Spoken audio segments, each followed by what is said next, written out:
Muy buenas tardes, sean bienvenidas y bienvenidos a este panel virtual Visión Sociológica de la Crisis Sanitaria en 4 países de la región centroamericana: El Salvador, Guatemala, Honduras y Panamá. Estamos organizando desde la Asociación Hondureña de Sociología, Asociación Salvadoreña de Sociólogos y Sociólogas y Profesionales de las Ciencias Sociales, Colegio de Sociología y Ciencias Sociales de Panamá, Asociación Centroamericana de Sociología, ACAS, y Asociación Latinoamericana de Sociología, ALAS. En este momento, pues vamos a tener un panel que va a analizar los efectos de la crisis sanitaria que afecta a las poblaciones ante la expansión de la pandemia COVID-19 a nivel comunitario y las limitantes en las respuestas nacionales a través de la experiencia que viven 4 países de la región. Vamos a explicar la metodología de este panel, y es que cada panelista tendrá 15 minutos para exponer en esta primera ronda. Vamos a sintetizar las preguntas que se hayan recibido a través del chat. Todos los participantes pueden expresar ya sea sus contribuciones, sus aportes o preguntas a través del chat. Y vamos a tener una segunda ronda de 5 minutos donde cada uno de nuestros panelistas van a responder y a puntualizar sus ideas. Recuerden, las preguntas solamente se harán por medio del chat. No vamos a poder abrir los micrófonos por cuestiones de tiempo. Y estamos pendientes también que esta actividad se estará retransmitiendo por Facebook Live. Y bueno, para dar inicio, como primera parte del programa, vamos a darle la bienvenida al doctor Jaime Díaz Burga, el presidente de la Asociación Latinoamericana de Sociología, ALAS. Bienvenido, doctor Díaz Burga, el micrófono es de usted. Yo quisiera felicitar a los organizadores del evento en nombre de la presidencia y en nombre del comité directivo de la Asociación Latinoamericana de Sociología. Felicitarlos por la iniciativa de este tema que han elegido con una perspectiva comparativa sobre la visión sociológica de la crisis sanitaria en Centroamérica. Sin duda, estoy seguro que los expositores van a plantear de una manera realmente profunda las causas y manifestaciones de la crisis. Crisis que sin duda esta pandemia de la COVID-19 se enmarca en lo que dirían los historiadores en un contexto mucho más profundo de larga duración de la crisis del sistema mundo moderno colonial, que justamente unida a la política neoliberal en su modelo realmente devastador, ha encontrado a nuestros países en una situación sanitaria realmente crítica, no solamente frente a las condiciones mínimas a veces de atención, sino las consecuencias profundas de mortalidad. En ese sentido, el análisis, la reflexión comparativa que ustedes van a desarrollar desde la perspectiva sanitaria va a complementar los diálogos que se están haciendo en el mundo sobre las diferentes causas y consecuencias de la pandemia. Y la experiencia de ustedes es muy valiosa porque de una u otra forma todas nuestras sociedades de América Latina y del Caribe están mostrando cómo esta crisis, como fue la crisis del siglo XIV, como fue la crisis justamente del siglo XVII y sus pandemias, y también no solamente en el siglo XX la gripe española, sino ahora la COVID-19, está trayendo como consecuencia nuevas dinámicas de transformación en lo que nosotros llamamos, pues, los sociólogos, los procesos de individuación, de sociabilidad, de socialización, de identidades y de cambios simbólicos en la vida individual y colectiva, ¿no? Sin duda estoy convencido de que las reflexiones que ustedes van a desarrollar y los aportes de soluciones, de políticas a estas problemáticas con perspectiva de futuro van a enriquecer el diálogo que se están dando en el mundo sobre el impacto de la COVID-19. Una vez más, felicitarlos y agradecerles en nombre de la presidencia y del comité directivo de la Asociación Latinoamericana de Sociología. A todos ustedes y a nuestra miembro del comité directivo, a Briseida también por aportar e integrar estos esfuerzos de ustedes a ALAS. Gracias por esta invitación y éxitos en este diálogo.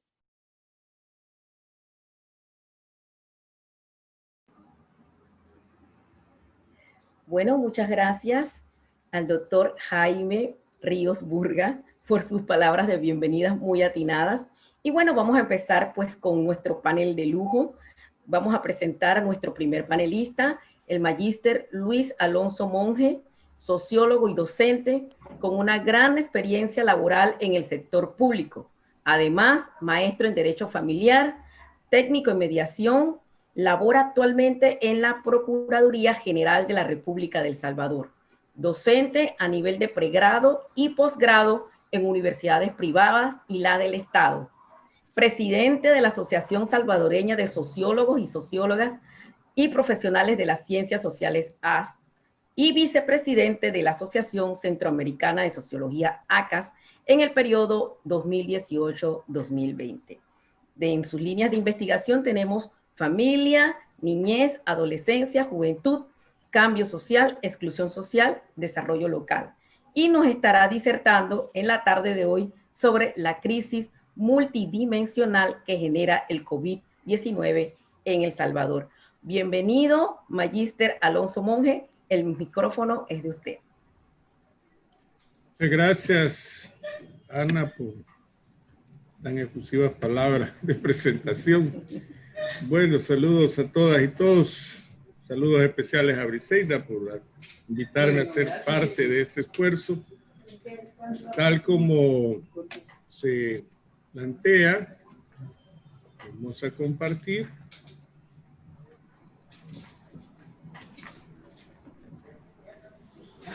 Ya vemos pantalla, ¿verdad? Así es. Bueno, la crisis multidimensional que genera el COVID-19 en El Salvador, pretendo abordarlo desde tres grandes elementos, diría yo. La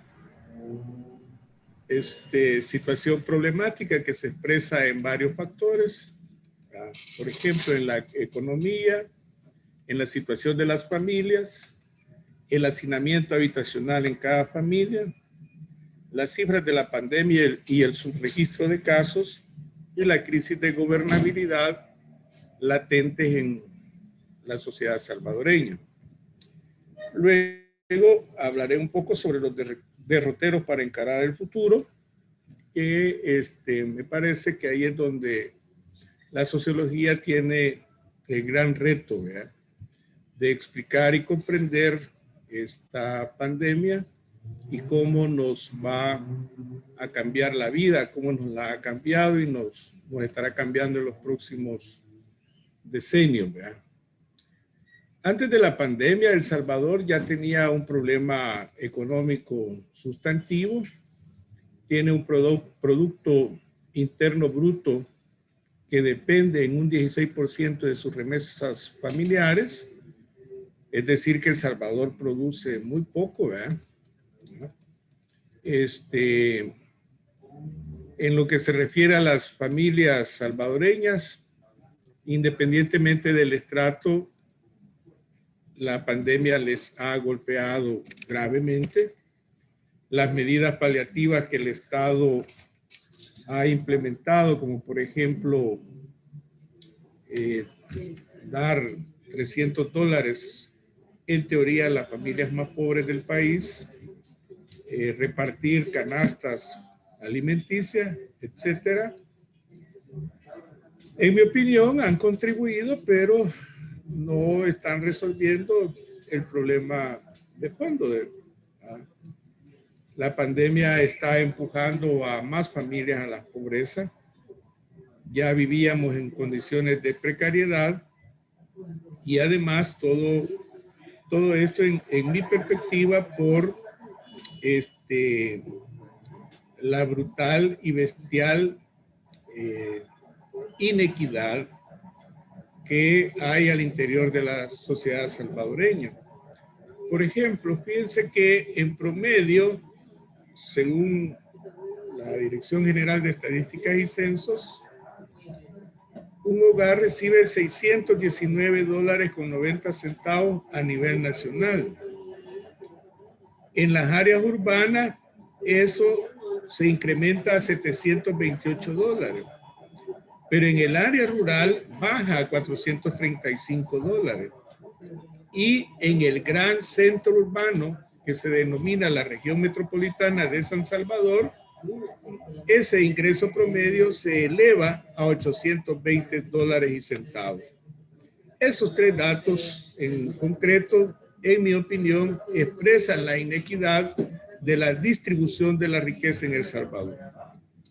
Y, como siempre, los sectores rurales son los más golpeados, porque prácticamente la diferencia entre una familia de la región metropolitana versus sector rural es casi del 90% entre una y otra. Y los costos de alimentación y mantenimiento de vida sí, son los mismos, pues. Como suelo decir cuando converso con gente ligada a la economía norteamericana, la gran diferencia es que un obrero norteamericano para comprar un cartón de huevo debe trabajar 20 o 30 minutos. Un obrero nuestro debe trabajar entre 4 y 8 horas para comprar ese mismo cartón de huevo. Y eso, desde mi perspectiva, expresa la inequidad de la distribución. Por otro lado, tenemos que un 22.8% de los hogares ya están en pobreza, 4.5% de ellos están en extrema pobreza y 18.3% en pobreza relativa. Las últimas cifras de la Comisión Económica para América Latina, CEPAL, nos señalan que más del 50% de la población del país va a entrar a pobreza y pobreza extrema. Eso significa que la pobreza en El Salvador va a crecer 11 puntos.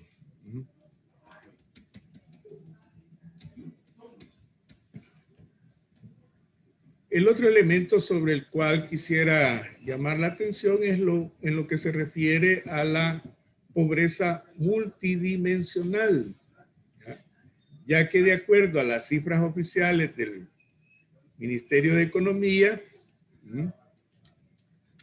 tenemos que el 28.1% de los hogares salvadoreños sufren de pobreza multidimensional.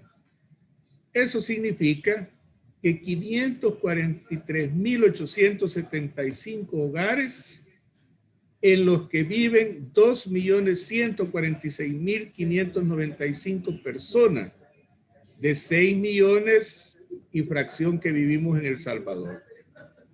De nuevo, la inequidad se expresa en el sentido de que para el área urbana esa pobreza multidimensional solo se expresa en el 17.5% de la población. En el área rural supera, ¿verdad? Duplica, pasa al 46%. Esta medición de pobreza es a partir de unas reformas que se hicieron en las leyes correspondientes a partir del año 2014, donde se consignan datos de la canasta básica más lo que se denominan los componentes de la canasta ampliada. El otro elemento que quisiera plantear es el referente al hacinamiento habitacional. En El Salvador, supuestamente, vivimos 6.704.864 personas, distribuidos en 1.938.502 hogares, con un promedio por vivienda de 3.46. Aparentemente, entonces, como que no hubiese un problema de hacinamiento. Sin embargo, comparto con ustedes el caso de una persona que enfermó en un pueblo urbano del país, de profesión enfermero, no recibió a tiempo el control médico correspondiente, murió. A los pocos días mueren 4 personas más de esa familia. En esa familia estaba compuesta por 15 personas. O sea, la realidad desnuda cualquier dato estadístico. La realidad, como su nombre lo indica, por eso es la realidad, porque en esa familia que según la encuesta oficial solo hay 4.64, habitaban 15 personas, de las cuales fallecen 5. A esta familia el Estado solo le ofreció, si no mal recuerdo, 3 pruebas para determinar si estaban contaminados con el COVID-19. El otro elemento que deseo llamar su atención es la situación de las cifras. Comparto con ustedes el último cuadro, al 8 de octubre, en donde tenemos 29.842 casos de COVID-19. Pareciera ser que todo está bien. El detalle es que los salvadoreños y salvadoreñas, solamente un 60.7% tienen cultura de consultar a un médico o a alguien que sepa de la salud. Este dato lo extraigo de la encuesta de hogares y propósitos múltiples que publica todos los años el Ministerio de Economía a través de la Dirección General de Estadísticas y Censo. Eso significa entonces, en mi opinión, que en el país, como en todos los países, creo yo, hay un caso de una situación de subregistro que triplica los datos oficiales. Si nos atenemos al dato de quienes consultan, los que tienen cultura de consultar un servicio médico, quiere decir que los casos en el COVID El Salvador al 8 de octubre andarían más o menos arriba de los 100,000 casos, 110,000, algo así. Sin embargo, solo se reconocen 29.842. El Sistema Nacional de Salud mantiene una deficiencia crónica, que simplemente la pandemia lo que hace es desnudarla, porque pone en evidencia la incapacidad estructural del Estado y gobierno salvadoreño para enfrentar una crisis de esa magnitud. En medio de toda esta situación problemática que afecta directamente a la familia salvadoreña, aparece en el paisaje una crisis de gobernabilidad que se expresa a partir del triunfo del presidente Bukele el 3 de febrero del año recién pasado. La población, cansada de los partidos tradicionales, le entrega la conducción del Estado a una nueva generación, y a partir de entonces tenemos una confrontación permanente entre los distintos órganos de Estado. Hemos llegado a una situación risible, diría yo, que por ejemplo el Ejecutivo retiene los salarios de los diputados y sus empleados con el objeto de presionarlos para que le aprueben más deuda, ¿verdad? Hemos llegado hasta esos extremos. Ahora bien, esta crisis de gobernabilidad, en mi opinión, se agudiza porque estamos en periodos electorales, el cual va a culminar el próximo 28 de febrero. Y en esa elección puede El Salvador estar ante una disyuntiva, ¿verdad?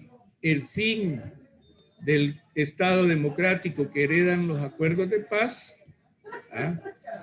Y el inicio de un nuevo proyecto en el cual, desde mi perspectiva, el presidente Bukele no representa los intereses de los sectores dominados en El Salvador. Bueno, tratando de finalizar, pues ya. En esa lógica de cosas, me parece que estamos ante un escenario de precariedad institucional, no solo en El Salvador, sino que a nivel regional y mundial, los gobiernos han sido incapaces de enfrentar de manera transparente las secuelas de la pandemia. El caso salvadoreño se combina con autoritarismo, descalificación a los otros actores de la institucionalidad, etcétera.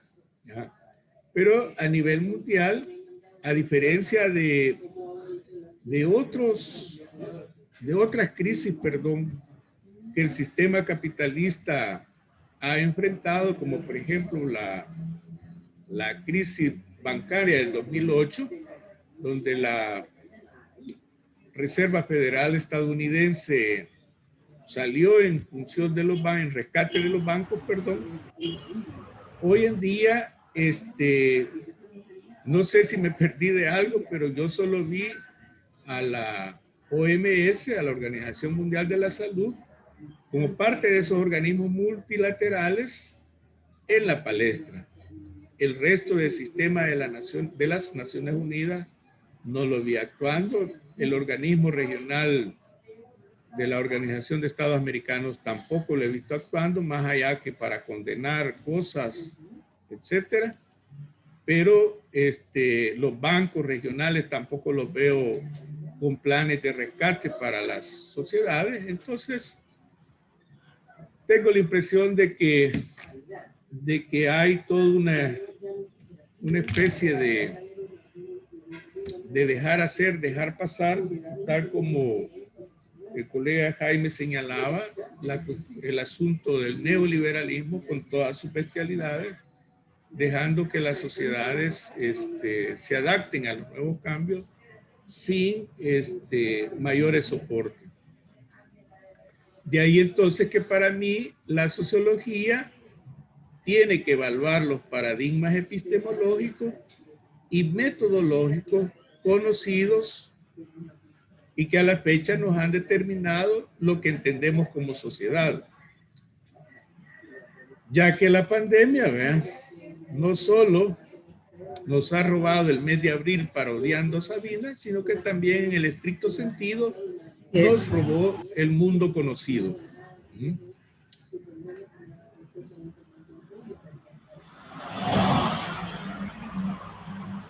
El segundo paso que se debe dar es evaluar el impacto de la pandemia, en las relaciones sociales de producción imperante.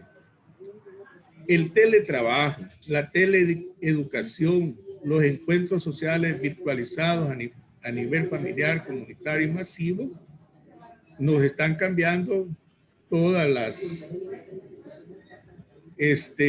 actividades a las cuales hemos estado acostumbrados a hacer. Este mismo evento es parte de esa nueva realidad.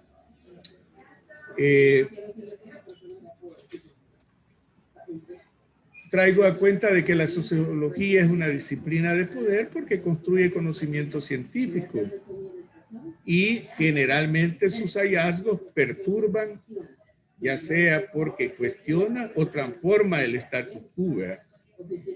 En ese sentido, a mí no me cabe ni la más mínima duda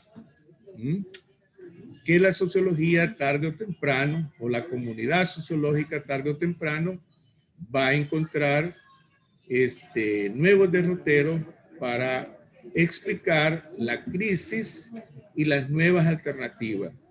No olvidemos que la sociología nace como respuesta a la crisis que desata la Revolución Francesa. Comte, cuando funda la sociología, lo hace para buscar respuesta a toda la problemática que hereda la Revolución Francesa. Pero además, tampoco podemos ignorar el aporte de Carlos Marx y Federico Engels en el contexto y apogeo de la Revolución Francesa, perdón, de la Revolución Industrial, que tratan de explicar desde su condición particular el mundo que vivían, pero además plantear un nuevo estadio de desarrollo para la sociedad. Y en ese sentido, pues, reitero, no me cabe ni la más mínima duda que la comunidad tarde o temprano encontraremos nuevas explicaciones para proponer caminos que conduzcan a la humanidad a nuevos derroteros desde la perspectiva de la interacción y las relaciones sociales. Muchas gracias. Muchísimas gracias al doctor Luis Alonso Monge por retratarnos la realidad que vive su país referente a esta crisis, que es una crisis a nivel mundial. Y mientras nuestra próxima panelista se prepara, queremos recordarle que estamos en Facebook Live y que sus preguntas, comentarios, aportes pueden hacerlo por medio del chat. Y en la segunda parte de este panel, de esta actividad, vamos a estar, pues los panelistas van a estar respondiendo o van a estar puntualizando algunos de sus comentarios, algunas de sus preguntas. Recuerden también que esta actividad, pues, es parte de los organizadores son organismos, las asociaciones centroamericanas de sociología, y en unión para poder estar siempre en comunicación y en perspectiva con nuestros países vecinos. Bueno, continuamos. Voy a presentar, a mí me da mucho gusto hacer esta presentación. La doctora Ana Silvia Monzón es socióloga, investigadora, poeta y comunicadora social feminista, profesora investigadora del programa académico Género, Feminismos en Flaxo, Guatemala. Ha sido galardonada con varios reconocimientos internacionales en su accionar a favor de las mujeres. Es la actual presidenta de la Asociación Centroamericana de Sociología, ACAS, y va a abordar una problemática de suma trascendencia, y es el impacto del COVID-19 en la situación y condición de las mujeres. Bienvenida, doctora Ana Silvia Monzón. Los micrófonos son de usted. Muchas gracias, Ana. Y muchas gracias también. Un saludo a nuestro querido doctor Jaime Ríos, presidente de ALAS. Siempre un enorme gusto compartir. A nuestra querida maestra Briseida Barrantes, colega, amiga y cómplice de muchísimos espacios. Por supuesto, a mi colega Luis Monge, actual vicepresidente de nuestra asociación y con quien pues también compartimos en muchos otros espacios, todas y todos nosotros y nosotras pues muy en la línea de reconocer la problemática de Centroamérica como una región que a veces es poco conocida o poco nombrada, y nos complace muchísimo tener estos espacios. Voy a compartir mi presentación que, como ya decía Ana, es sobre el impacto del COVID-19 en la situación y condición de las mujeres en Guatemala. Y antes de entrar a este tema en particular, pues plantear cómo la región centroamericana, con sus particularidades en cada país, está atravesada, por supuesto, en términos económicos, por una matriz económica que ya perfiló Luis, basada en el extractivismo de los recursos naturales por parte de empresas transnacionales, lo cual también está provocando una crisis ambiental. También, y hacia grandes rasgos, ¿verdad?, plantear cómo entre el 10 y el 12% del presupuesto, al menos en Guatemala, Honduras y El Salvador, de los presupuestos nacionales están basados en las remesas que miles de migrantes envían cada mes y que de alguna manera sostienen a miles de familias. También plantear, ¿verdad?, en esos términos que a nivel social, los indicadores relacionados con la pobreza y la pobreza extrema siguen siendo alarmantes. En Guatemala, más del 60% de la población está en condiciones de pobreza ya antes de la pandemia. Y esto se agravará seguramente en esta coyuntura y en los años por venir. También, ¿verdad?, no podemos dejar de mencionar en el caso de Guatemala una estructura sociorracial que tiene un impacto muchísimo más grave en los pueblos indígenas en nuestro país.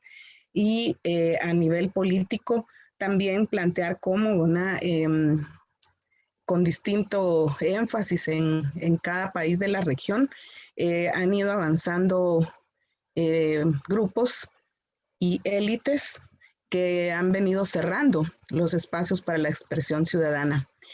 Y permeando las instituciones que fueron creadas para garantizar la democracia en nuestros países.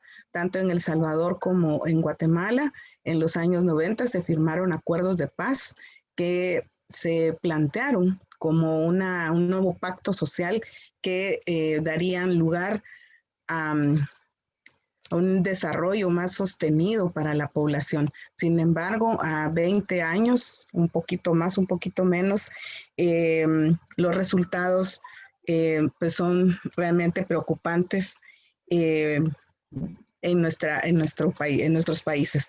Y lo que vemos más bien es que los indicadores de desarrollo, particularmente de desarrollo humano, están pues en franco deterioro, ¿verdad?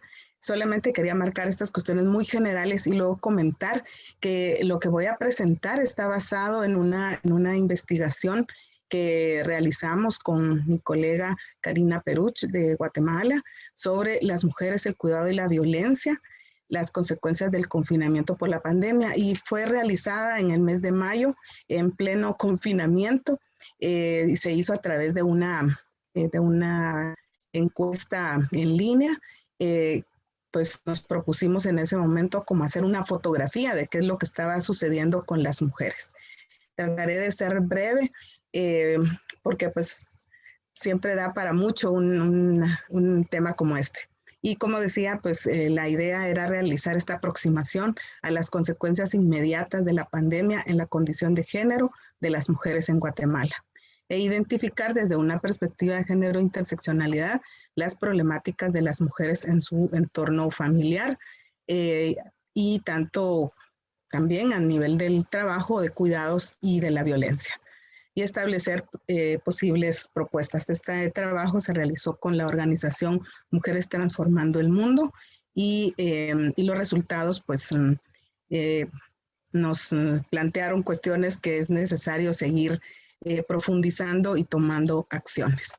La encuesta recogió 1,894 registros de mujeres de 15 a 70 años con acceso a Internet residentes en Guatemala. Nos referimos al departamento de Guatemala, que como es la estructura centralizada de nuestro país, es donde también vive el 20% de toda la población. Y como les decía, pues fue realizada esta encuesta en el mes de mayo. En el estudio hacemos un breve análisis de la situación prepandemia, de lo que se llamaba la normalidad, ¿verdad?, durante la pandemia y cuáles fueron las medidas tomadas por el gobierno. Me voy a referir sobre todo a lo que las mujeres plantearon en ese momento, de cuáles estaban siendo los problemas que estaban ellas percibiendo y viviendo. El perfil de las mujeres entrevistadas, la mayoría, 69.6%, era de Guatemala, y el resto se dividió o se distribuye en otros departamentos del país. El porcentaje de mujeres que respondió, el 43% solteras y unidas y casadas, un poco más de, o casi el 60%, un poquito menos del 60%. el 21% de estas mujeres trabaja en una institución del Estado, un 19.7% por su cuenta, en el sector privado en una ONG y un 13% se dedica a los quehaceres y a los cuidados no remunerados. ¿Cuáles fueron los principales cambios que se identificaron a partir de esta encuesta? Como sabemos, ¿verdad? El COVID-19 trajo cambios para todo el mundo, en menor grado y de distintas formas, por supuesto. Y el 59.9%, el 60% de las entrevistadas planteó que lo que más cambió fue su dinámica familiar. Y esto se incrementó entre quienes viven en una familia nuclear y quienes tienen una familia biparental extensa. Aquí tenemos las respuestas, ¿verdad? Como ya decíamos, ese cambio en la dinámica familiar, en la cotidianidad, la reducción de ingresos, ¿verdad? Y también a nivel de su salud emocional y mental. También otra problemática que ya en ese momento, a más o menos 2 meses de declarada la cuarentena que rigió en nuestro país, también ya se marcaba la pérdida del trabajo y eso pues también tuvo impactos en los ingresos. En términos de los estados de ánimo, ¿verdad? También pues tuvo un impacto muy, muy fuerte esta pandemia y las medidas de restricción a la movilidad y todo lo que implicó.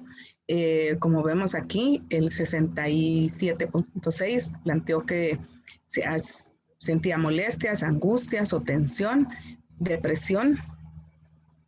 Y bueno, lo digo así en conjunto, si no, no me va a dar tiempo de darles este panorama.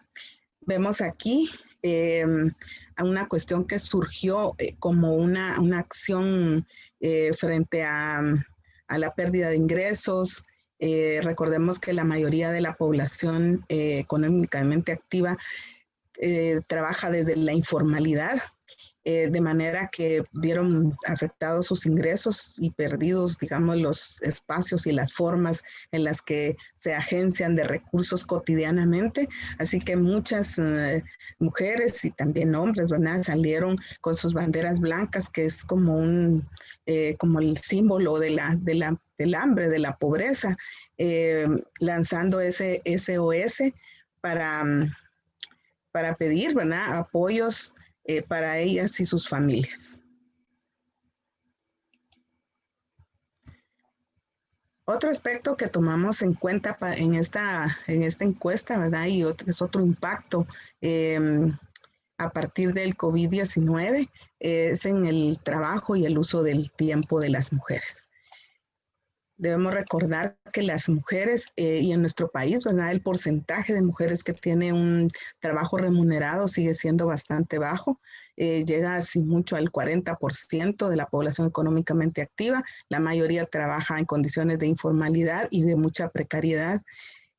Las mujeres que respondieron a esta encuesta, un 50.7% se dedica a los quehaceres del hogar no remunerado, el 42.6% trabaja por un salario o un ingreso fuera del hogar, el 32.5% estaba haciendo teletrabajo y el 27.5% estaba dedicada al estudio. Aquí es uno de los indicadores que se han venido estableciendo, ¿verdad?, con relación o desde la economía feminista para visibilizar el aporte de las mujeres en términos de horas que dedican a las tareas domésticas, y en el caso de la pandemia y de las medidas de restricción que tuvieron un enorme impacto en los niños y las niñas en edad escolar, pues también tuvo un impacto en las mujeres, porque tuvieron que sumar a las horas que ya de por sí estaban invirtiendo en el trabajo doméstico y el trabajo de cuidados, también el apoyo educativo. De manera que lo que nos plantearon es que un 25.7%, por ejemplo, de las mujeres estaba dedicando 6 horas o más adicionales a su jornada antes de la pandemia. También, ¿verdad?, que no hubo un cambio significativo en en el reparto de las tareas domésticas, el apoyo educativo y el trabajo de cuidado en el hogar. Como vemos aquí, solamente en 10.5% de los casos, otro integrante masculino estaba también asumiendo esas tareas, mientras el 42.1% es otra integrante del hogar, otra mujer integrante del hogar, ¿verdad? Además de la persona entrevistada. El otro aspecto que me interesa destacar, porque reiteradamente desde las primeras semanas de que se declaró esta pandemia a nivel mundial, se empezaron a recibir informaciones, datos de cómo la violencia contra las mujeres, las niñas y los niños se estaba incrementando en las condiciones de confinamiento. Y eso pues también uno de los resultados de esta encuesta que realizamos. Estas son algunas de las expresiones, de las manifestaciones de violencia que las mujeres plantearon, ¿verdad? Los insultos, los golpes, las amenazas y las acusaciones de infidelidad como formas en las cuales estaba viviendo la violencia a nivel de los hogares. Recordemos que en muchos hogares iba el hacinamiento, un dato que también ya planteó Luis, y eso pues tiene un impacto en términos emocionales, ¿verdad? Para la mayoría de las personas. También se hizo esta pregunta que luego la fuimos combinando, ¿verdad? Para identificar cómo las mujeres, la violencia contra las mujeres es un continuum, y este indicador nos lo muestra porque un 55.5% de mujeres de 50 años y más reportaron que alguna vez en su vida han sido insultadas, humilladas o agredidas físicamente por alguien de su familia. Eso significa que, unido a los reportes que después se fueron conociendo de las denuncias de violencia durante la pandemia, pues refuerza este hallazgo de las investigadoras feministas del continuum de la violencia, como ya planteaba. Aquí tenemos, por ejemplo, para ahondar más en esta situación, como la Secretaría de la Mujer del Ministerio Público informó, esto fue en el mes de abril, que en unas semanas muy inmediatas al establecimiento del estado de calamidad y de toque de queda en nuestro país, sí hubo un descenso significativo de las denuncias contra la violencia contra la mujer. Pero esto se dio sobre todo porque estaban conviviendo con los agresores y no tenían mecanismos para realizar la denuncia. Cuando se habilitó una línea, la 1572, y se empezaron a implementar otras medidas para que las mujeres tuvieran formas para denunciar, aumentó significativamente de 25 a 55 denuncias diarias.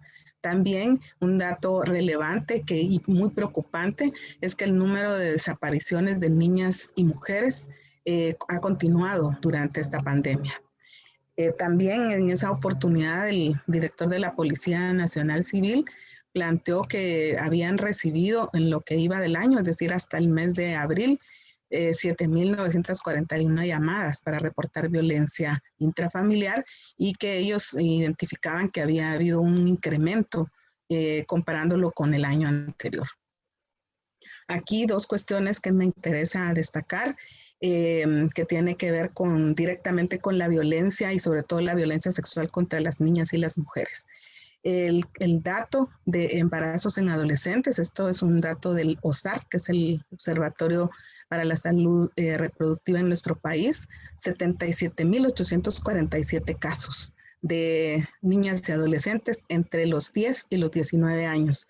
1.100 de estos casos en niñas entre los 10 y los 14 años. Por eso se plantea acá, ¿verdad?, que esto es una pandemia dentro de la pandemia por el COVID-19. Y la violencia política tampoco ha cesado en este tiempo. Tenemos aquí un caso reciente de Anastasia Mejía, comunicadora indígena quiché, que fue acusada por el alcalde de su localidad, porque pues ella lo ha lo ha denunciado, ¿verdad?, por actos de corrupción, y la respuesta fue capturarla. Está pendiente todavía de su primera declaración. Y aquí quiero destacar y solidarizarme, ¿verdad? Estos dos casos de dos jóvenes estudiantes universitarias en el departamento de Zacapa, del oriente de nuestro país, Litzy Cordón y Daniela Hernández, de 20 y 22 años, asesinadas en estas 2 semanas anteriores. Esto, pues, como decía, es un indicador de cómo esta violencia continúa. También en las universidades. De hecho, en este periodo de pandemia se realizó esta actividad de un precongreso relacionado con el acoso sexual, porque aún en las condiciones de virtualidad continúa la violencia y el acoso contra las estudiantes a través de los medios virtuales. Y otro dato que solo quiero mencionar muy de pasada es también cómo se están abriendo las brechas digitales que están afectando directamente a las y los estudiantes. Muchas y muchos de ellos están desertando por esta brecha digital, y es algo que considero que le debemos poner atención. Un dato muy relevante, voy a ir cerrando, Ana, tú me dices cómo voy, es que impactó que nos impactó muchísimo, ¿no?, a partir de la encuesta, es el porcentaje de mujeres que planteó que había tenido pensamientos suicidas. Eso que estábamos hablando de un momento en el que era 1 mes y medio de confinamiento, ¿verdad? Aquí tenemos los datos y eso pues es preocupante, y tiene que ver también con el manejo de la salud mental de la población. En nuestro país, y creo que la mayoría de países centroamericanos y casi que todo el mundo, se ha dedicado, se han enfocado en las medidas sanitarias propiamente, pero no se ha abordado con propiedad ni la problemática de la violencia, ni la problemática de la salud mental. Otros impactos, pues también quisiera destacar lo de las mujeres migrantes. No me voy a detener mucho ahí, solo lo quería dejar y quiero cerrar con esto. Desde este espacio que se llama Cataleja se hizo una prueba piloto entre abril y mayo de medios de comunicación, un monitoreo, y aquí lo que encontramos, ¿verdad?, a través de esta prueba piloto, es que las mujeres desaparecimos como sujetas de las noticias. La mayoría de las voces que se empezaron a ver en los medios eran básicamente la del presidente y los funcionarios, que la mayoría son hombres. A pesar de que hay mujeres expertas en muchos ámbitos, tampoco se les estaba consultando, y eso pues están los datos ahí de esta prueba piloto. De manera que lo que empezó a predominar en los medios son discursos autoritarios, como ya decía, centralizados en voces masculinas. Estos son entonces algunos de los efectos de la pandemia en la situación y la condición de las mujeres. Los quiero dejar con esta parte de un poema que yo escribí que se llama así, Puertas afuera y puertas adentro. No lo voy a leer porque ya el tiempo se me hizo muy corto, pero se los muestro si les da tiempo para leerlo, porque es eso, ¿verdad? Plantear cómo con el confinamiento se cerraron las puertas y digamos que la vida puertas adentro se complicó muchísimo, se complejizó y ha tenido un enorme impacto para las mujeres, las niñas y los niños. También para los hombres, pero en otros sentidos, y de todas maneras, muchos de los avances que se habían tenido en los últimos años en este momento están en riesgo con relación a los derechos de las mujeres, lo cual nos preocupa muchísimo. Entonces lo dejo por aquí y esperamos las preguntas. Muchas gracias. Muchísimas gracias a la doctora Ana Silvia Monzón, pues nos ha dado una radiografía que visualiza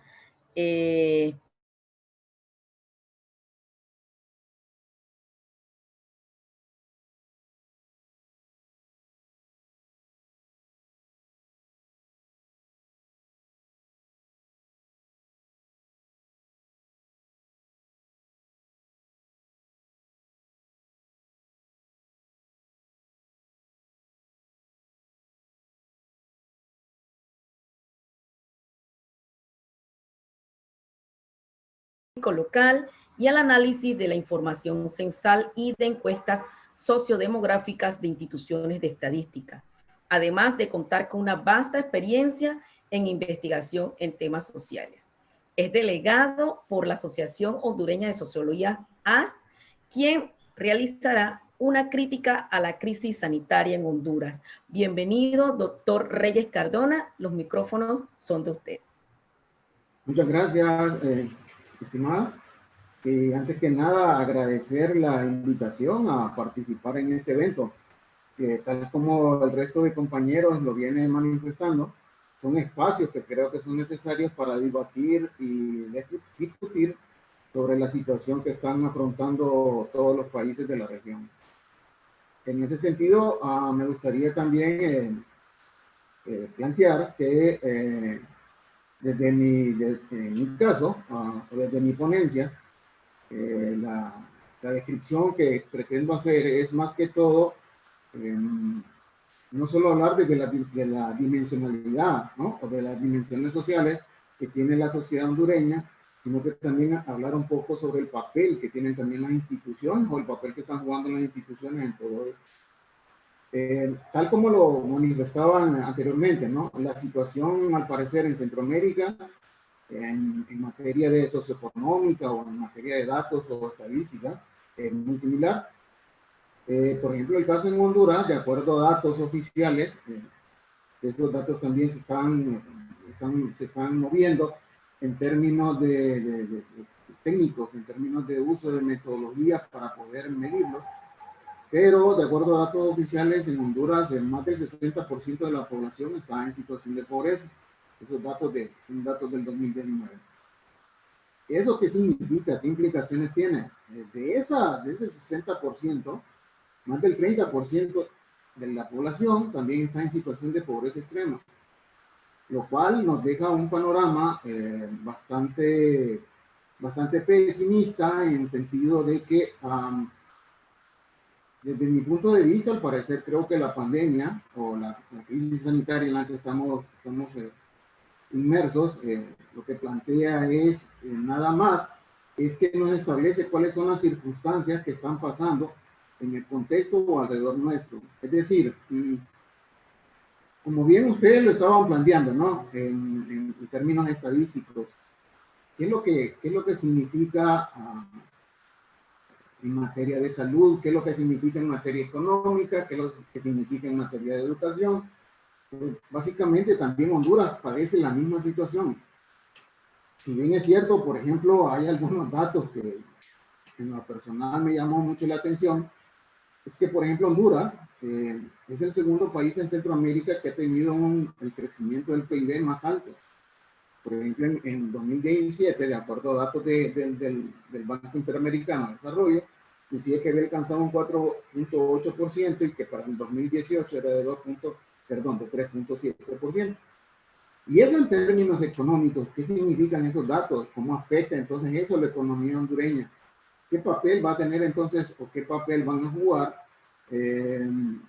todas estas instituciones que están ligadas a la toma de decisiones en el aspecto económico con respecto a generar mayor empleo, a generar una mayor producción, a generar mayor, ¿cómo se llama? Una mayor riqueza dentro del país?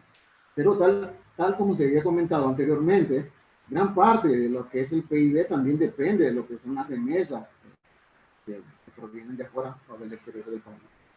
Entonces, como lo estamos planteando, al parecer, con estas tasas de crecimiento que tenemos en la región, con estas tasas de crecimiento que tiene Honduras, que ha tenido Honduras, al parecer son insuficientes, porque también se muestran reflejadas en los diferentes niveles, como les decía anteriormente, los niveles de pobreza, pero también somos uno de los países más desiguales que existen en la región, y estoy hablando no solo de Centroamérica, sino incluso a nivel de Latinoamérica, ¿no? Que tenemos unos índices de desigualdad bastante altos. Y también eso se refleja dentro de estas escalas de estructuras de clases sociales. Por ejemplo, la clase media es una de las clases medias más pequeñas que existen en América Latina. Esto va comparándolos con promedio regional. Por ejemplo, lo que alcanzamos cerca de un 35% apenas. Entonces, Además de eso, también los altos niveles de violencia que tenemos en el país, que están cerca de 41 homicidios por cada 100.000 habitantes, de acuerdo a cifras que se manejan desde instancias oficiales. Y además de esto, hay que ver también otros aspectos que tienen que ver no solo con establecer estos niveles de pobreza, sino que esa pobreza también está reflejada en que somos también un país altamente vulnerable, no solo en términos de población, sino también en términos de cambio climático o, por ejemplo, en términos ambientales. Por lo tanto, plantear la pobreza en ese esquema o en ese contexto, en ese panorama, conlleva también a un análisis desde la perspectiva sociológica, es establecer también qué es lo que se puede hacer con respecto al papel que están jugando cada una de las instancias, en ver cómo se pueda manejar o administrar la cuestión de la crisis. Lastimosamente, en nuestro país hemos tenido muchos casos que están asociados, por ejemplo, el caso de actos de corrupción, que están muy asociados, sobre todo en este momento que hemos tenido de crisis, con la compra, por ejemplo, sobrevalorada de médicos, que son para paliar un poco la situación sanitaria, y también sobre la compra de las cuestiones de hospitales móviles, que han representado una deuda millonaria también en el país. Entonces, en términos de corrupción, ¿qué significa esto? No solo es una cuestión de un delito, o solo mirarlo como un aspecto puramente jurídico, sino que creo que también la corrupción, que ya es un elemento básico dentro de la cuestión de la cultura, creo que también está permeando también a nuestra sociedad. Y esa es una cuestión que ya se está viendo como algo normal. Y eso habría que ver entonces también qué papeles están jugando las diferentes instituciones sociales con respecto a esto. No solo en términos de impunidad, sino también el papel que está jugando, por ejemplo, la escuela, en términos de Max Weber, por ejemplo, la escuela, qué papel está jugando en la formación o en la injerencia de los principios y valores dentro de la población o la sociedad hondureña. Entonces, esto sí refleja y es preocupante, como decía anteriormente, qué es lo que significa que todos estos elementos se estén integrando y cuál va a ser también entonces esa perspectiva futuro que vamos a tener como sociedad hondureña. Repito, que puede parecer que tengamos un futuro muy pesimista en cuanto a todo lo que está sucediendo con respecto al manejo o al papel que también están jugando cada una de estas instancias. O incluso también el papel que estamos jugando las mismas, ¿cómo se llama? Las mismas personas o las otras instancias, como el caso de la educación. Mirar la cuestión de la crisis sanitaria como solo una perspectiva, por ejemplo, desde el punto de vista del manejo de la política pública, podemos ver, por ejemplo, que en el presupuesto nacional, en el presupuesto de Honduras, por ejemplo, lo que es salud y educación son uno de los presupuestos que cada año están incrementándose. Pero la cuestión es que ese presupuesto no se ve reflejado en la mejora de una calidad, porque tenga un impacto también en mejorar las condiciones educativas que tiene el país o las condiciones sanitarias. Lo que quiero decir con esto es que más allá de que la pandemia o la crisis sanitaria que existe en el país, creo que la situación actual que tenemos, sobre todo en Honduras, es un reflejo, es un problema estructural que se viene arrastrando desde hace mucho. Creo que a partir de esta pandemia lo que deja en claro es cuál es el papel o cuál es la toma de decisiones que demuestran cada uno de estos. Y cuando digo cada uno de estos, es cada una de estas instancias. El caso del papel que juega el gobierno, el papel que también que juega el sector salud, el papel que juega el sector educación, todos ellos están como abonando a que este futuro que proyectamos como país sea un futuro muy pesimista. En ese sentido también se reflejan datos que tienen que ver con migración. Hay algunas, lo que le llamamos aquí desde Honduras, caravanas, miles de personas se van en grupos, pasando por Guatemala, México, hasta llegar a Estados Unidos. Y eso es reflejo también de la situación de que vive el país, ¿no? Ante la ausencia de oportunidades de empleo, oportunidades económicas, ante los enormes indicadores que tenemos de inseguridad. Eso está abonando a que en el país entonces también se esté generando que haya un descontento, y eso también habría que ver si en el futuro se puede ver reflejado en las futuras elecciones políticas que vamos a ver. De tal manera que habría que ver eso también, porque es discutible en el sentido de que el papel que está jugando la política, o que están jugando los partidos políticos, es tal como lo planteaban anteriormente, el resto es que hay una enorme insatisfacción, falta de credibilidad, falta de legitimidad en muchos casos, pero abonado a eso también es que desde los partidos también hay una enorme incompetencia en el sentido de tratar de reflejar lo que son aquellas expectativas o aquellas, ¿cómo se llama? Reivindicaciones que la misma población que los vota a ellos son incapaces de tratar de manifestarlas, ¿no? O tratar de expresarlas. De tal manera que entonces tenemos una situación bastante crítica, no solo en el sentido de que la pandemia ha generado que mayor desempleo, o también el impacto que va a generar también en la pobreza, ¿no? Obviamente. Por eso les digo, si tenemos una población con más de 60% en situación de pobreza, entonces habría que ver estos efectos que están pasando ahorita, cómo se van a reflejar en el futuro. Por ejemplo, al año 2021, al año 2022, ¿qué va a pasar? ¿Se va a incrementar esto exponencialmente? Vamos a llegar a una tasa aproximadamente de más del 70%, o que vamos a llegar que casi toda la población del país va a estar considerada que está en situación de pobreza. Entonces, yo creo que desde la sociología es necesario plantearnos esas interrogantes, pero también plantear también desde otros ámbitos, entre otras disciplinas, también plantear cuál es el papel que se está jugando. Lo que les dije anteriormente, ¿no? El caso de la corrupción en nuestro país, creo que es un elemento a considerar, y es un elemento que también preocupa, porque gran parte de los recursos o el presupuesto del país destinado para, ¿cómo se llama?, para satisfacer las necesidades de la población, esos recursos se están desviando, ¿ya? Y en ese sentido también la corrupción no solo implica una cuestión de delitos, sino que algo muy, ¿cómo se llama?, preocupante, como lo que tiene que ver la cuestión de la impunidad. En ese sentido también habría que ver cuál es el papel que está jugando el sistema judicial en nuestro país con respecto a eso, al papel que juega el Ministerio Público también. Es algo muy importante de recalcar, porque creo que tal como lo planteaban los funcionalistas, creo que esas instituciones no están cumpliendo su función, ¿verdad? Y eso sí creo que está teniendo un impacto muy grave dentro de lo que es la sociedad nuestra hondureña.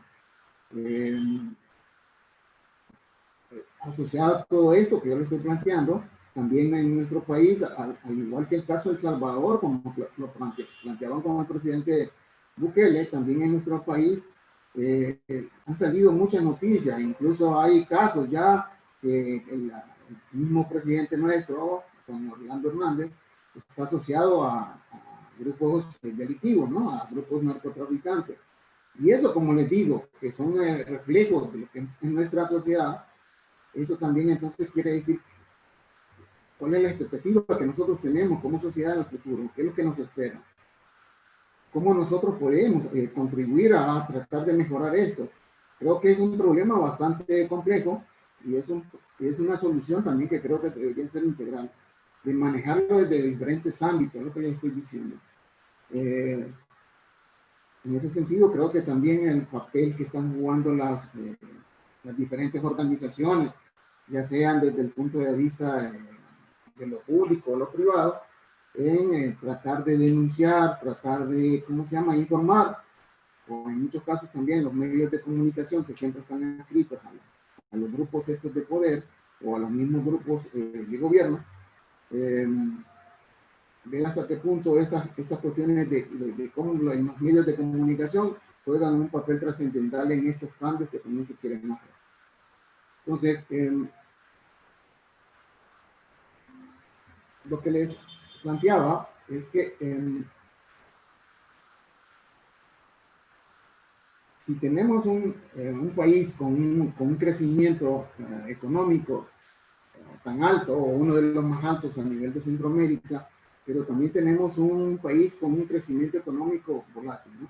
Es lo que les decía, esa misma volatilidad o esa misma niveles altos de desigualdad nos están llevando a que nuestra sociedad tenga unas peculiaridades muy llamativas en cuanto a que se vuelven tenemos altos ciclos de violencia con niveles de bajo crecimiento, o altos ciclos de migración, de alta migración, y recepción de remesas con bajo crecimiento.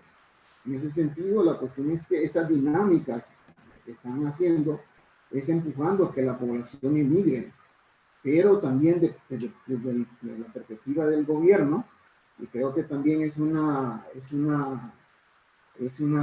aspecto que también está muy vinculado, por ejemplo, con la política exterior de Estados Unidos, ver hasta qué punto entonces, si este mecanismo o esta salida o esta vía de escape que nosotros teníamos como sociedad, que era la migración, ahora qué es lo que va a pasar con esta gente que no tienen otras más alternativas, que era la migración, qué va a pasar con ellos en el sentido de que se les está obstaculizando poder realizar esa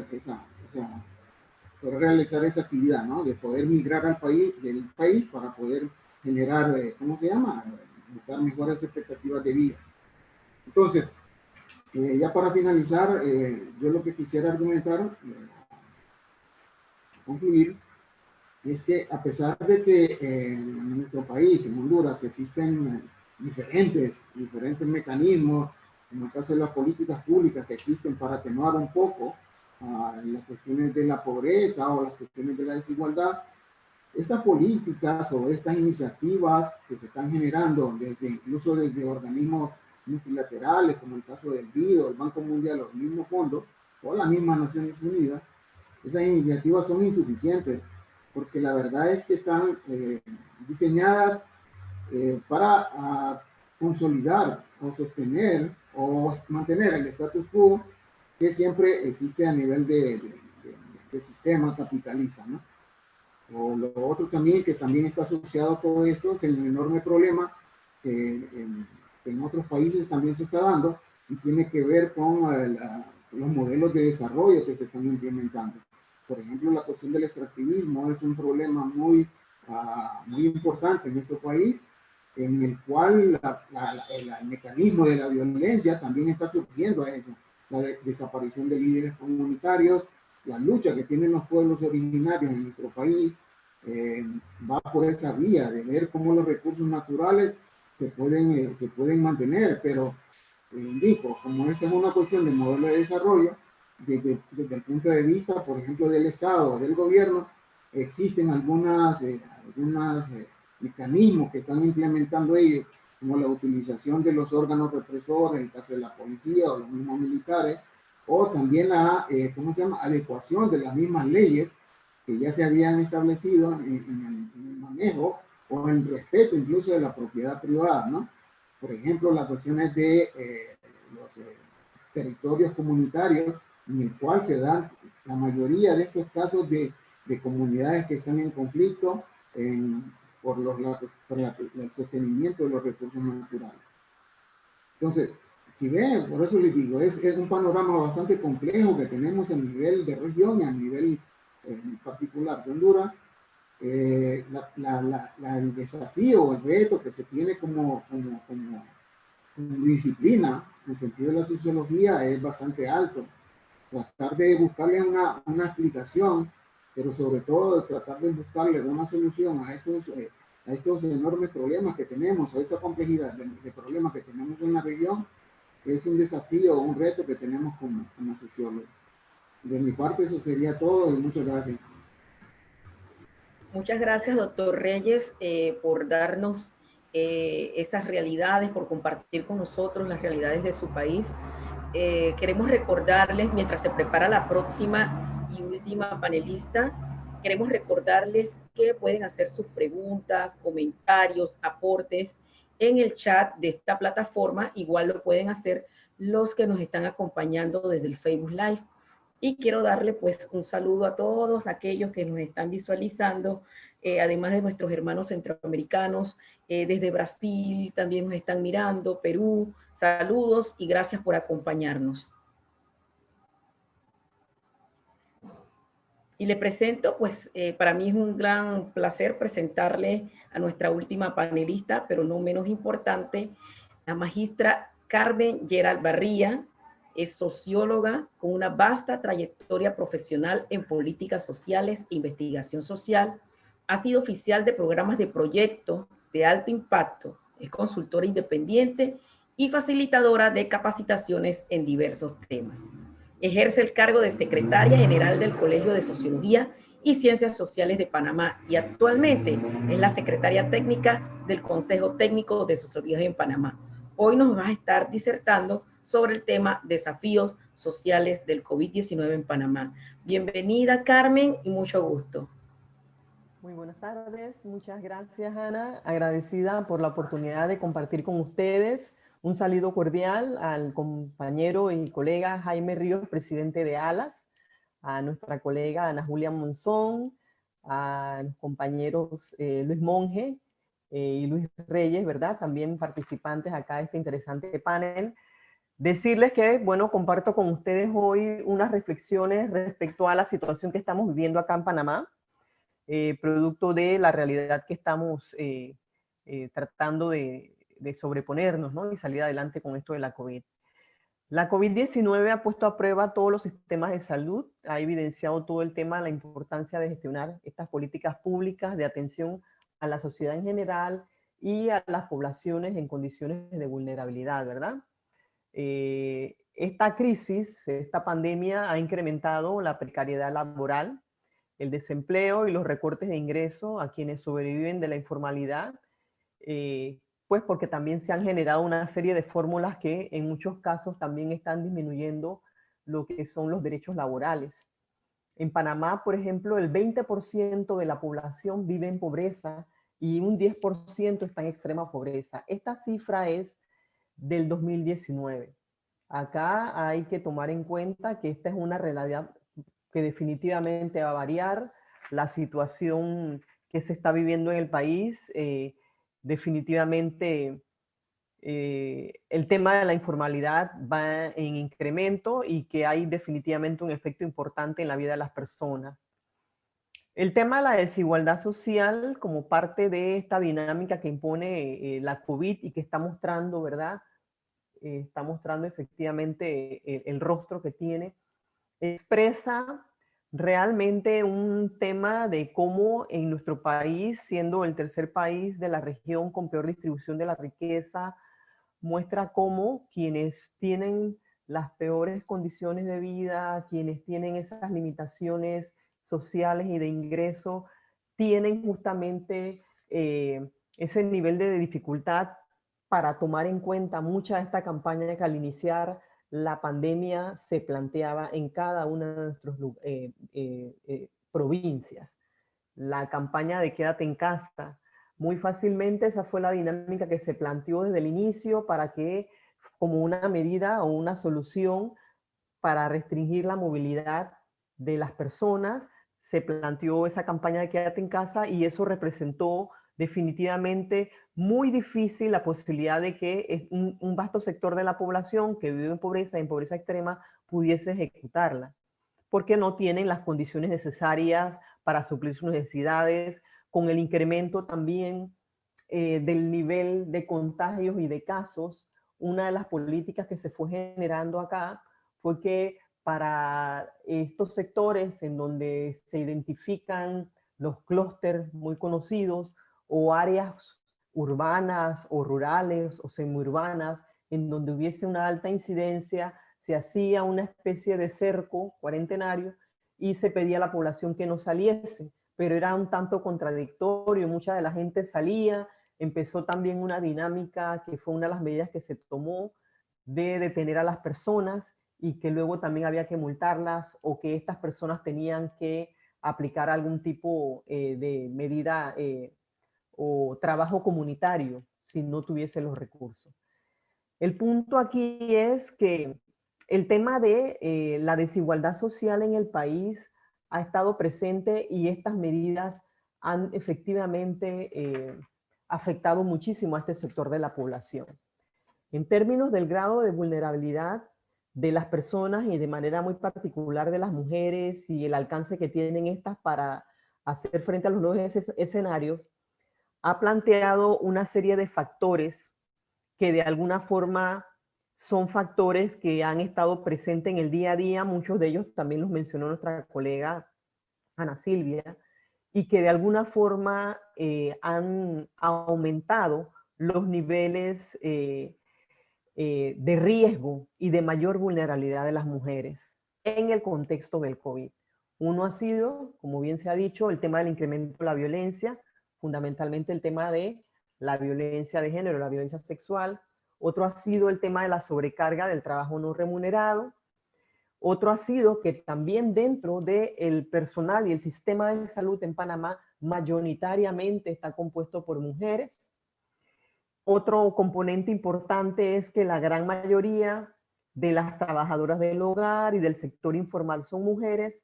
Y otro aspecto que ha sido muy afectado también en términos de las políticas que se han tomado son las poblaciones diversas. Luego de estas medidas de restricción en Panamá como medidas preventivas para la prevención del COVID, muchas de las mujeres han tenido que superar el tema de la violencia porque están dentro de ese entorno familiar conviviendo con la persona que le agrede, pero que además también este tema de la violencia está muy presente por lo que habíamos conversado inicialmente, por el tema de sus ingresos.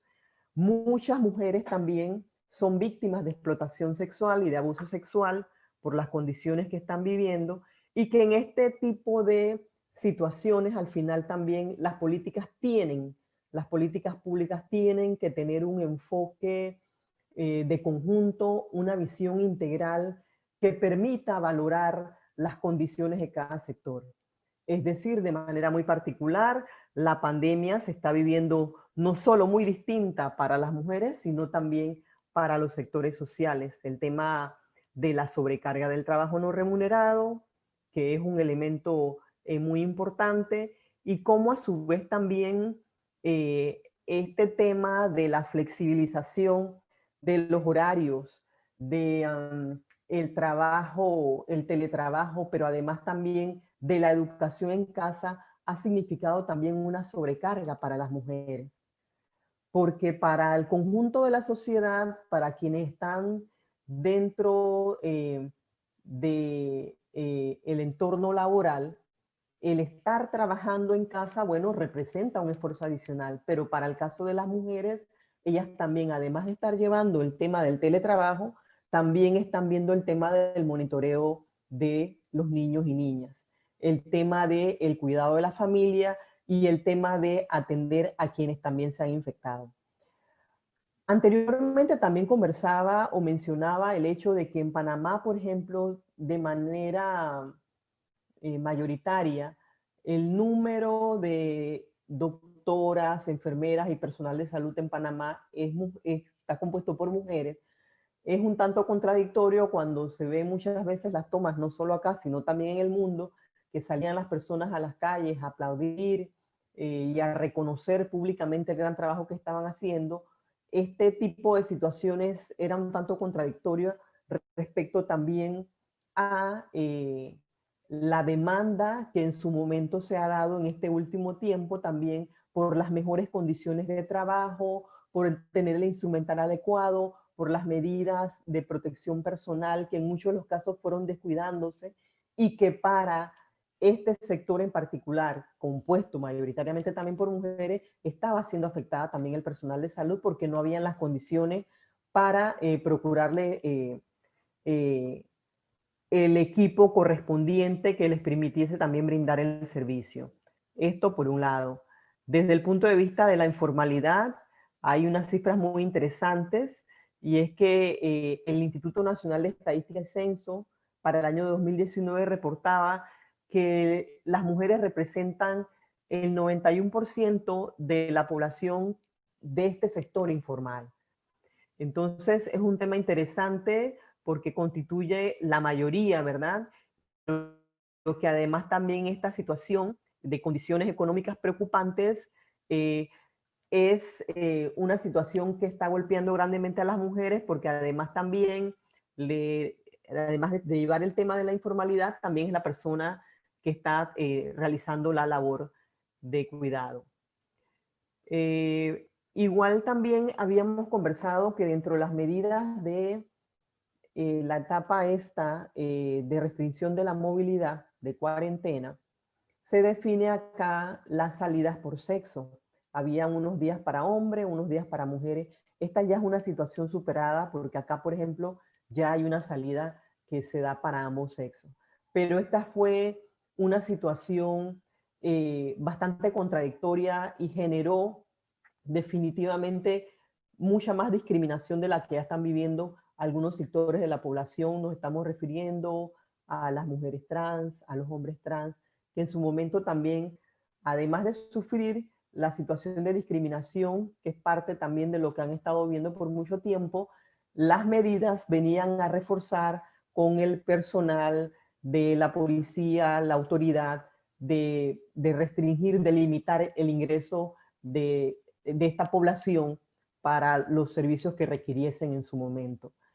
El tema acá también nos muestra que para el desarrollo de las políticas públicas cabe muchísimo, o en este momento es muy oportuno la posibilidad también de tener esa visión que también considere, pondere, valore las condiciones diferentes que viven los sectores, pero que además también las políticas sean de acuerdo a las condiciones que se dan. Hay un tema también interesante, y es que para el momento de el proceso de investigación que inició también con las primeras detecciones que se hacen de los pacientes, resultó que también hubo una serie de dificultades respecto a el tema de los insumos. A pesar de que se estaba dando un trabajo grande de investigación en algunos institutos, no se contaba con los recursos del presupuesto. Hoy día, por ejemplo, hay una gran preocupación respecto a las solicitudes que se han hecho de préstamos, ¿verdad? Que ha gestionado el Estado panameño. En teoría, préstamos que se supone son destinados o van a ser destinados para dar alternativas, respuestas o soluciones a la población, pero que en la práctica esas soluciones no se están observando. Entonces, acá también queda un punto interesante, porque no es solamente el tema de la gestión de los recursos, sino también la utilización de los mismos. Y que a su vez también nos lleva un poquito a ver el tema de cómo nos estamos, cómo está ese proceso de desarrollo del país y cuáles son las condiciones que recorrimos, las preguntas que nos hacemos, esas preguntas de cuáles son, cuál es el país que requerimos, cuál es el país que queremos y de qué forma también estamos en disposición para hacer una construcción social, ¿verdad? Y además también llevar adelante el tema de las políticas públicas. Hay una serie de elementos también interesantes respecto a lo que significó el tema de las protestas que se dieron en su momento, y que a su vez también estas expresaron también una visión patriarcal también de las políticas, porque al final también no respondían a las condiciones sociales de la población, pero que a su vez también representó una afectación a las condiciones de vida de las personas, a la degradación también de las conquistas laborales, porque en efecto también con las medidas que se tomaron se hicieron reducciones a los horarios de trabajo, y esto representó también una reducción de los ingresos de las personas, también al momento todavía hay un número importante de personas que no han regresado a trabajar porque sus contratos han sido congelados.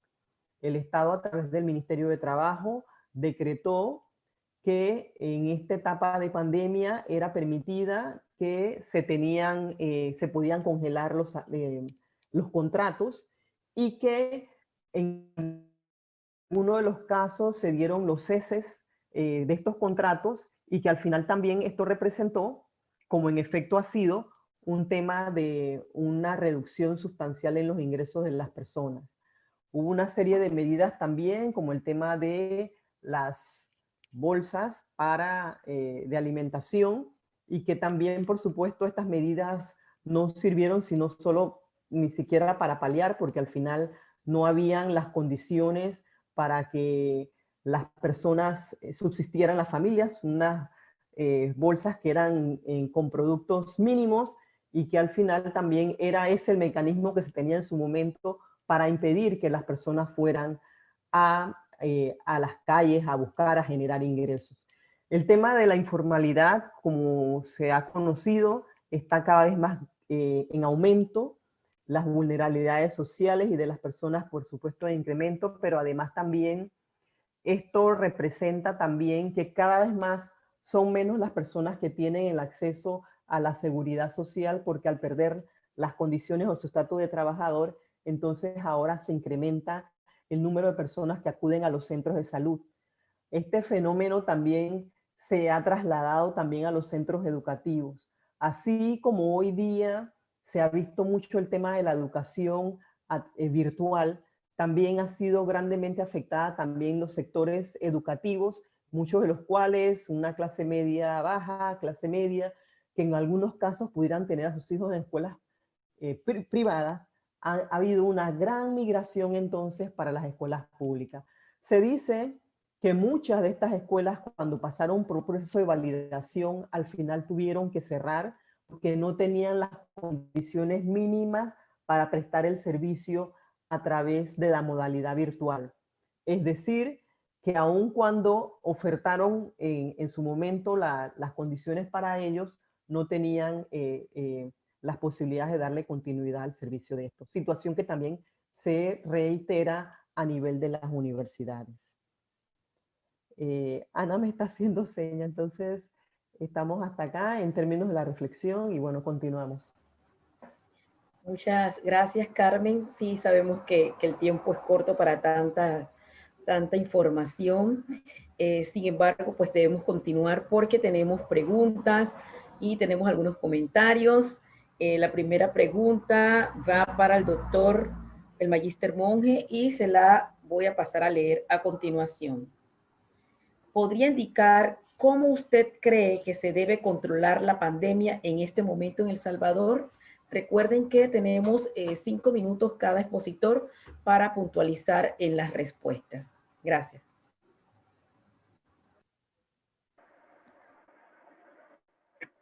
Bueno, ¿me escuchan?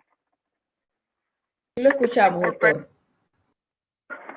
Bueno, mire, es muy difícil decir cómo se va a controlar, ¿verdad?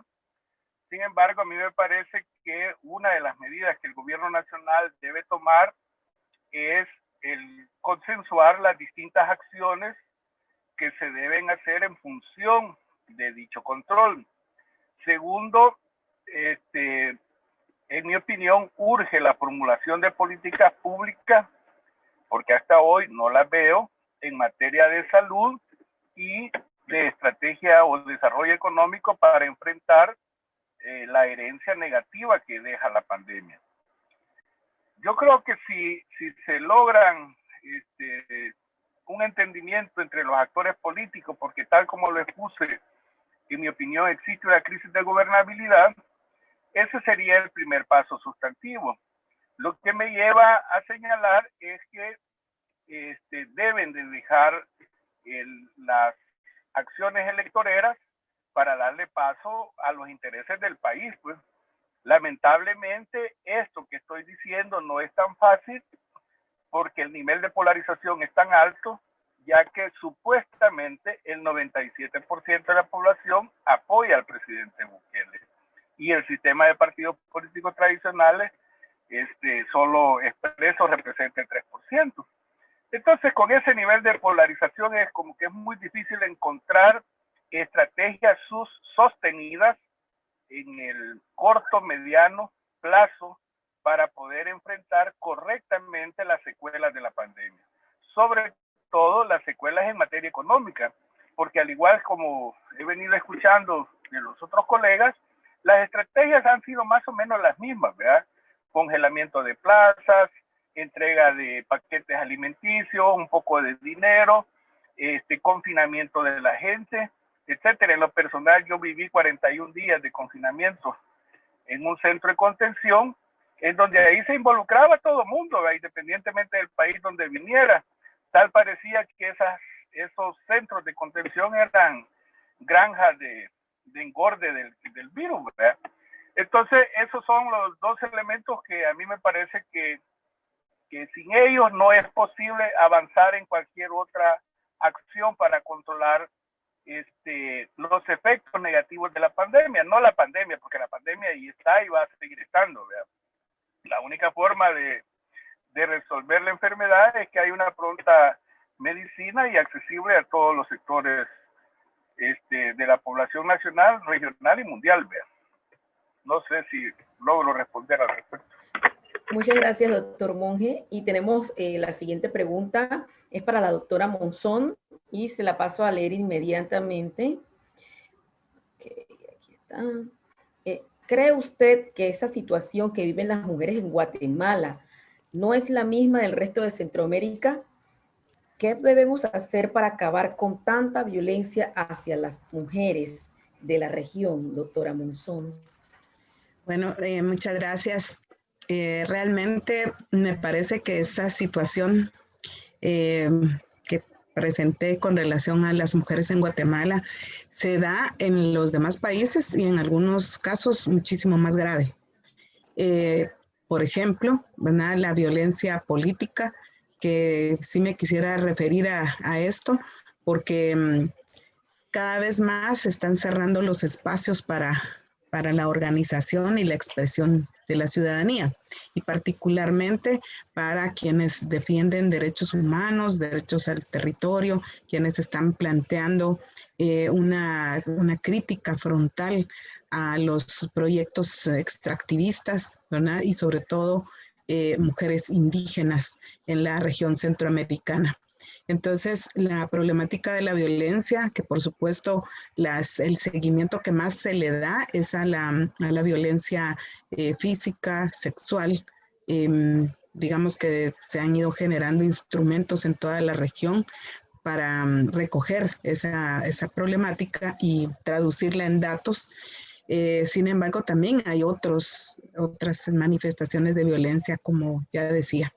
Creo que tenemos que seguir insistiendo, ¿verdad? En visibilizar esa problemática y sobre todo en plantear cómo, a pesar de la pandemia, y digo a pesar, ¿verdad? Porque está ese doble discurso de, como decía la colega de Panamá, quedarse en casa, como que quedarse en casa fuera algo así, se romantizó, se idealizó, pero realmente quedarse en casa significó para muchas mujeres y niñas y niños un aumento de la violencia.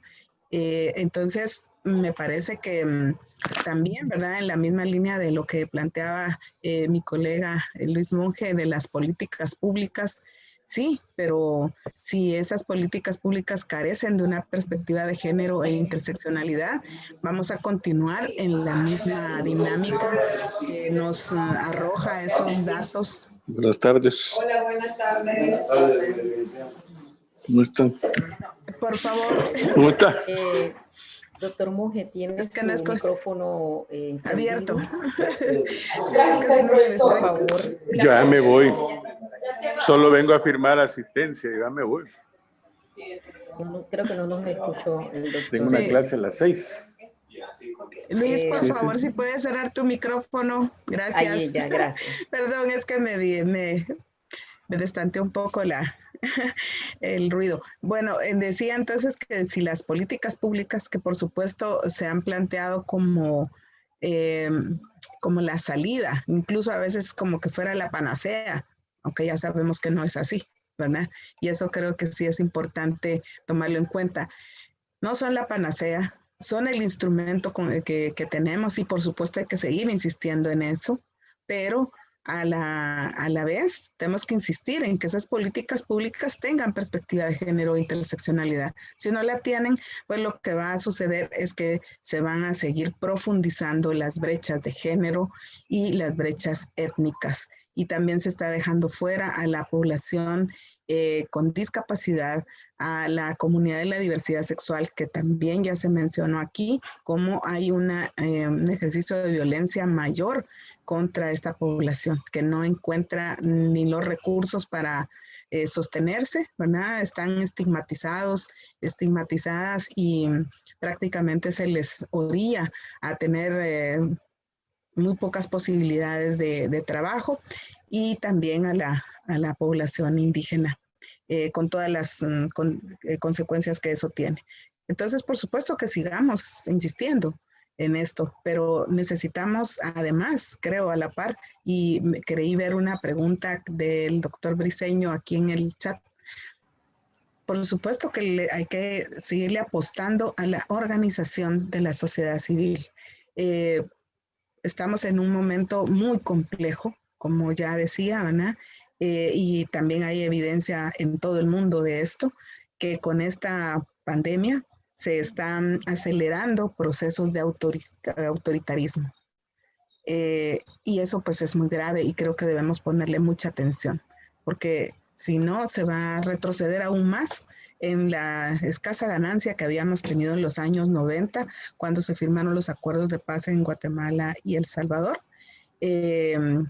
Y necesitamos tomar acciones ya de manera conjunta, ¿verdad? Ya no podemos también pensarnos de manera aislada en la región centroamericana. Muchas gracias, doctora Ana Silvia. Tenemos muchas preguntas.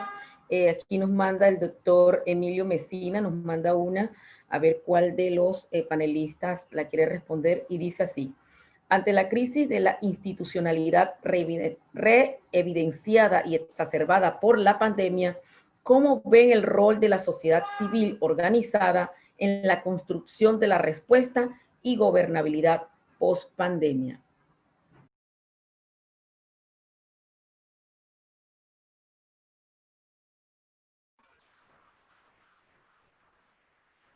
No sé, Ana, si puedo. Claro, doctor Reyes, sí. Bueno, a mí me parece que eso es fundamental. La organización de la sociedad civil creo que es como una estrategia contrahegemónica, en términos de Gramsci, hacia esta situación que tenemos a nivel de toda Centroamérica, o me atrevería a decir a nivel de toda Latinoamérica. Creo que es la única estrategia que tenemos en el momento que se podría explotar, y tal como lo dijo Ana en su momento, creo que también es la cuestión de generar redes a nivel de países y ver de qué manera se pueden abordar toda esta problemática que se está planteando. Creo que la organización de los diferentes sectores de la sociedad, creo que es el mecanismo idóneo que existe actualmente para poderle hacer un contrapeso a estas posiciones tan autoritarias que tenemos actualmente en los diversos países, ¿no? Como el caso, ya lo plantearon, el caso de El Salvador, o el caso también de Guatemala, Honduras, el caso de Nicaragua, etc.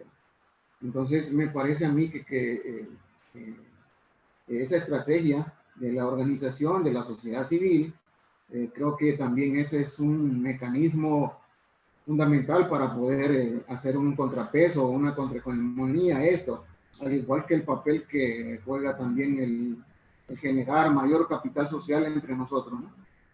Esa sería mi participación. Muchas gracias, doctor Luis. Aquí tenemos otra pregunta y esta va dirigida a la magíster Carmen Gerald, y dice: ¿cuál cree usted que es la base de que Panamá, pese a los intentos que se han hecho, no disminuye el nivel de contagio? Y ahora que abrieron los sectores económicos, se prevé que habrá un rebrote pandémico. Bueno, pensamos que está definitivamente vinculado con las posibilidades que tienen las personas también de generar ingresos, ¿verdad? Mucha de la población que está hoy día acudiendo a los centros de trabajo, o incluso quienes están en la informalidad, están tratando de generar ingresos, buscando alternativas de sobrevivencia, pero además también creo que hay un tema, y es que como Colegio de Sociología y Ciencias Sociales, ese es un tema que también hemos discutido muchísimo, y es que también el enfoque y el diseño de la política, que sabemos, Ana, que la política es un medio, no un fin en sí mismo, en eso que es un tema que compartimos al final también, ¿no? Saber que la política como instrumento, en el caso nuestro acá en Panamá, no ha considerado también una visión un tanto más de la sociología y de las ciencias sociales. Acá el tema es, como decíamos inicialmente, solo como un eslogan, o te quedas en la casa, al final te damos, pero ¿qué está ocurriendo con las consideraciones sociales? ¿Qué está ocurriendo con las diferencias entre los sectores y el género, ¿verdad? Con la importancia, por ejemplo, del análisis y la perspectiva de género de las políticas que permitan también valorar la realidad que están viviendo los sectores en su momento. Entonces creo que uno es el tema del contexto social y cultural, también la pertinencia cultural, que es un elemento fundamental.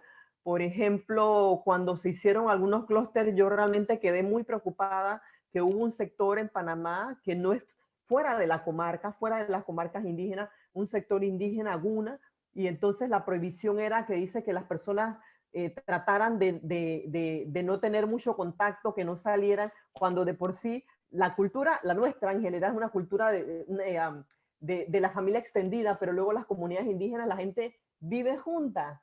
Entonces tú tienes a los abuelos, tú tienes a las tías, entonces al final también era un tanto contradictorio cómo querer muchas veces prohibir el nivel de contacto, cuando más bien aquí el punto es un tema de educación, un tema también de brindar las herramientas a la comunidad y a la población, de permitirles también a las personas conocer cómo es el proceso que se está dando, pero que a su vez también el tema cultural se ha valorado y que también las respuestas estén llegando a las personas. Entonces lo que me parece es que el llegar a bajar las cifras de contagio o no, están mediados justamente por la visión o la perspectiva que se tenga también de los sectores, de las realidades sociales y culturales de las partes. Entonces creo que ese es un elemento muy, muy importante. Amén también de la inversión que se tiene que hacer, porque creo que esa es una gran debilidad que se tiene en términos de los equipos de salud, que pues son muy escasos, ¿no? Y creo que esa es la constante también en nuestra región. Gracias, Carmen. Y creo que tenemos oportunidad para una última pregunta. Esta pregunta fue una pregunta abierta que nos hicieron. Voy a leerla lo más rápido posible porque es un poquito larga y la puede contestar pues cualquiera de nuestros panelistas. Y dice así: con base a estos escenarios, ¿cómo visualizan el papel de los movimientos sociales en la región? ¿Tienen fuerza para llegar al poder político y ser un factor de cambio? Si alguno de los panelistas pudiera responder en estos últimos 5 minutos que tenemos de preguntas y respuestas. Nos repartimos los 5 minutos.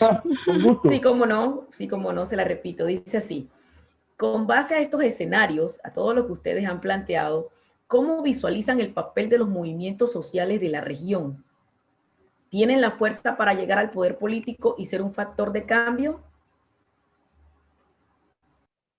Pues yo debo empezar a manejar en unos minutos, si me permiten.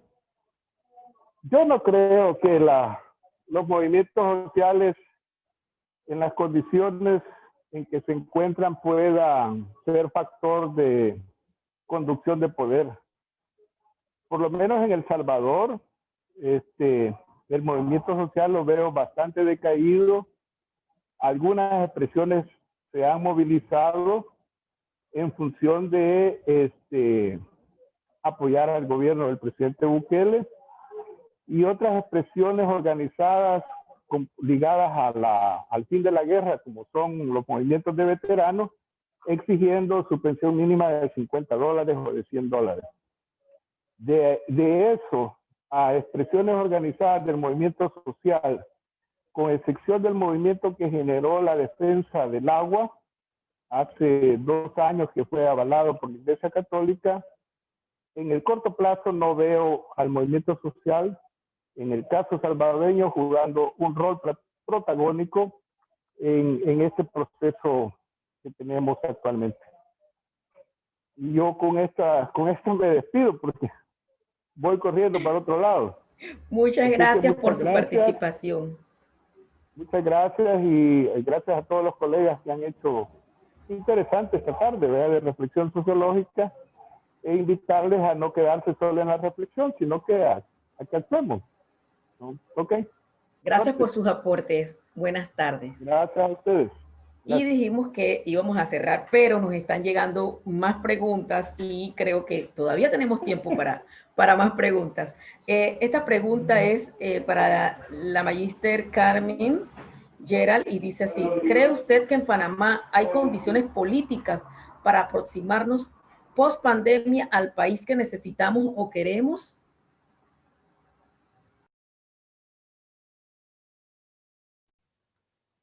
Bueno, creo que es interesante porque en el último tiempo hemos sido testigos de un proceso o de un ascenso del movimiento estudiantil de lo más interesante, ¿verdad? Recordemos que con la situación que vive Panamá en la década de los 80, ¿verdad?, la dictadura militar, y posterior a la invasión, se dio un proceso de represión sistemática al movimiento y a los grupos estudiantiles del país. Prácticamente fueron descabezados, fueron reprimidos, al punto de que muchos de ellos fueron expulsados de las escuelas secundarias y de las universidades. Eso fue una época de muy triste recordación en nuestro país. Entonces, en este momento, felizmente, así como hablamos lo triste, ahora hablamos felizmente, estamos siendo testigos de un proceso totalmente diferente. Y esto realmente nos da mucha confianza y optimismo, ¿verdad? Porque hay una generación que se está levantando en este país de jóvenes, de muchachas y muchachos con una visión muy distinta, este grupo de una visión revolucionaria, ¿verdad? De cambiar los cimientos de la sociedad también, con una visión bastante feminista, ¿verdad?, de la realidad de la sociedad panameña, y que yo creo también que esto nos da mucha esperanza. O sea, creo que hay unas muy buenas condiciones respecto a este sector de la juventud, de los estudiantes, ¿verdad?, de este país.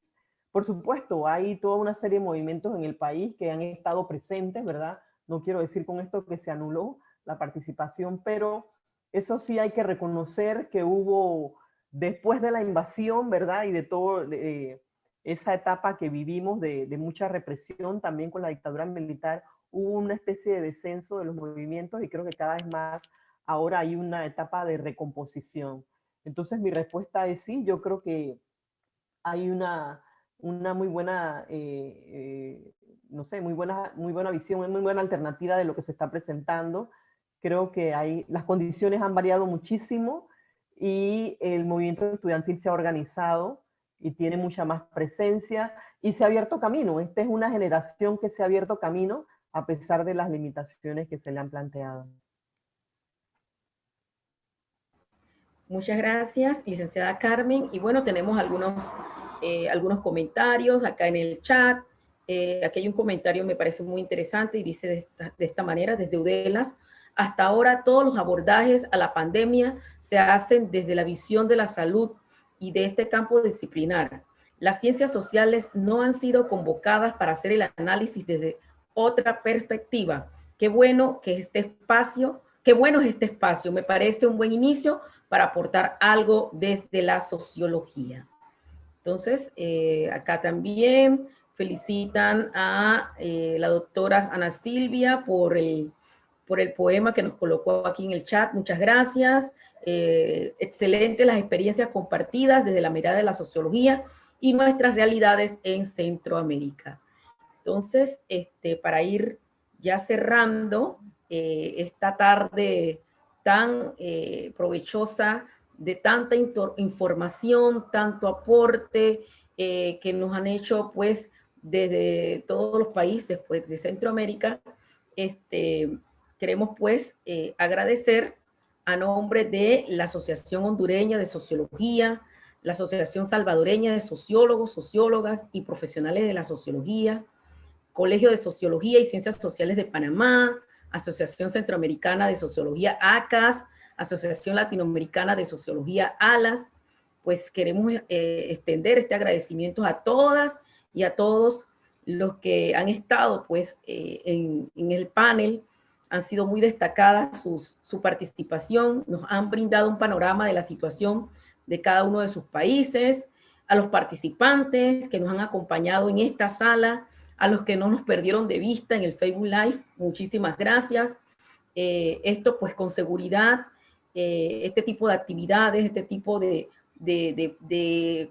conferencias nos ayudan a garantizar la unidad de los gremios de los profesionales de la sociología, desde las ciencias sociales también, compartiendo la misma visión, porque nuestras realidades pues nos hemos dado cuenta que no son distintas y se ha evidenciado una vez más pues que las fallas que se han dado a nivel pues de todos los países en el manejo de la crisis sanitaria de nivel mundial es precisamente por obviar la participación de las ciencias sociales, desconociendo de alguna manera la sinergia que se puede lograr entre las ciencias sociales y las ciencias médicas.